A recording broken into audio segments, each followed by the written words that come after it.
Hey everyone, I just wanted to make this video, this update on our daughter Megan. I'm here in our house. I wanted to do this right here. We got these pictures of Megan with her sisters there over my shoulder, and then some of our family photos there. The good news is that she is doing very, very well. This is a good news update.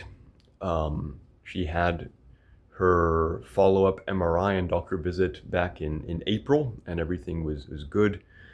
It's been now just over a year and a half since she finished treatment in November of 2024, and her recovery is excellent. She is in great health, physically bigger and stronger than she's had ever been before, and emotionally and mentally very much recovered from the trauma of all that she went through.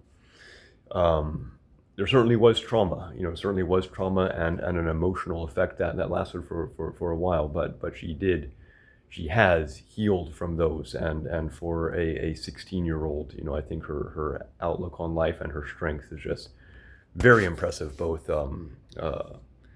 emotionally, spiritually, and physically as well. To recap what Megan went through, this all started in December of 2023. December 19th was when we first started noticing the symptoms, and they came on very suddenly. It was nonstop headache. It went along with loss of appetite, problems with Megan's eyes.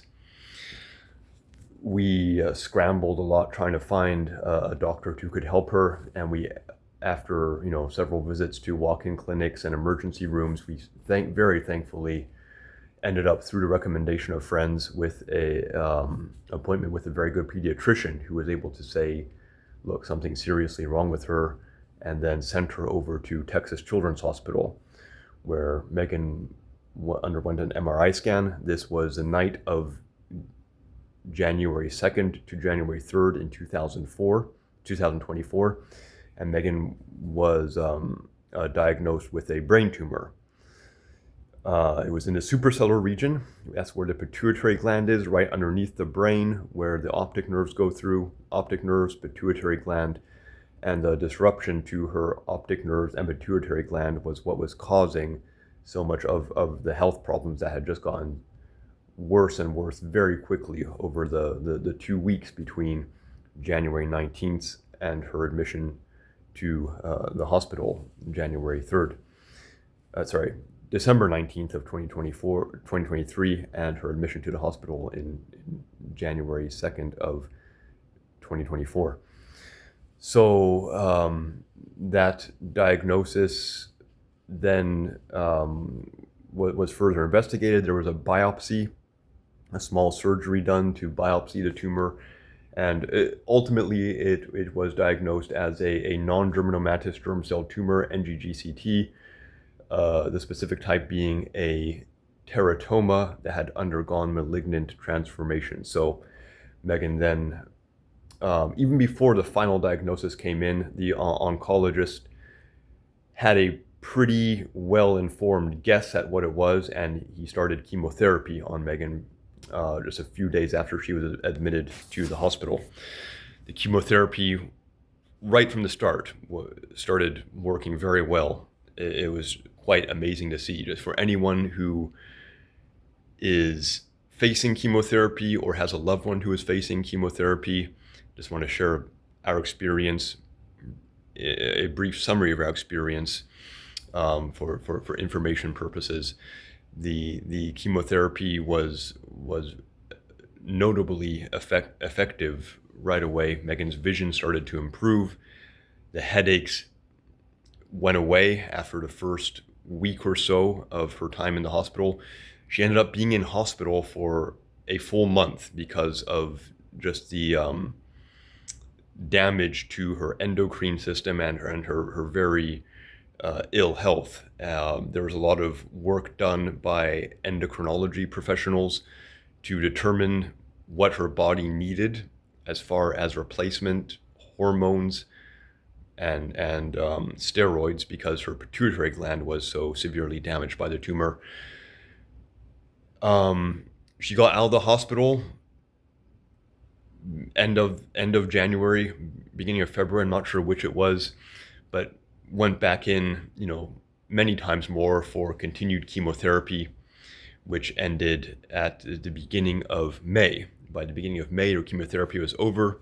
She then went through two major surgeries over the summer in July, and then in August, where the tumor was removed. The chemotherapy did the work of eliminating the malignancy, but the remaining teratoma tumor had to be removed because there's a great danger in leaving even benign tumor tissue there.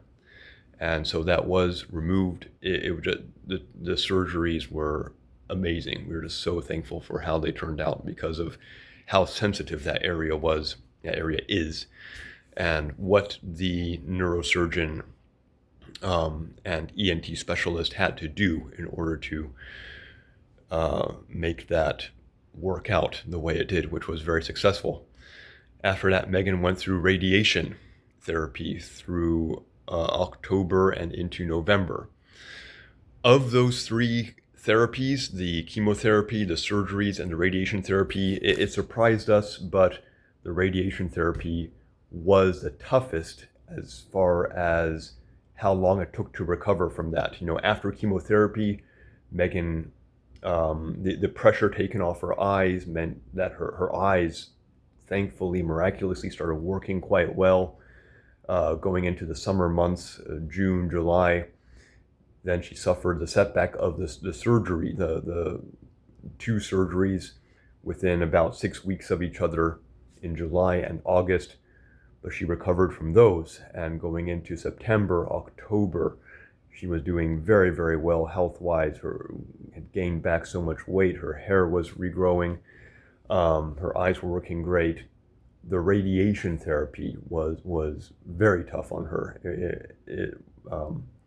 From October into November, that radiation therapy, by the time it was finished, she had was suffering quite a lot from that therapy, and it took well into 2025 before we could see that she had fully recovered from that. But she did fully recover, and we're just so thankful for how everything turned out. We're so thankful for the medical professionals who have dedicated their lives to healing the sick, to never taking no for an answer over these, the whole profession over decades, over all the time that it's taken to come up with these solutions, with these kinds of treatments, both the very people who helped Megan herself and the people who came before them, who laid the groundwork for the research that the current doctors are working on. We're just amazed by the dedication that these people have, and the results that they have, and how it has touched our lives so much. We're so thankful to all the people who supported us financially and with friendship and with prayers and with visitations. We couldn't have made it the way we did without all of you. And just want to say, yeah, things are going good, and we're so thankful to everyone, and to the Lord. Our faith gets strengthened the way that things get strengthened, by being severely tested and then being able to come out the other side and see some kind of healing and some kind of an end to the trial. So that's our update. It's a good update, and probably do updates in the future. Megan will be having continued follow-ups, over the coming years, and we'll keep you informed. Thanks for watching. Thanks for listening. Thanks for caring for us. Bye for now.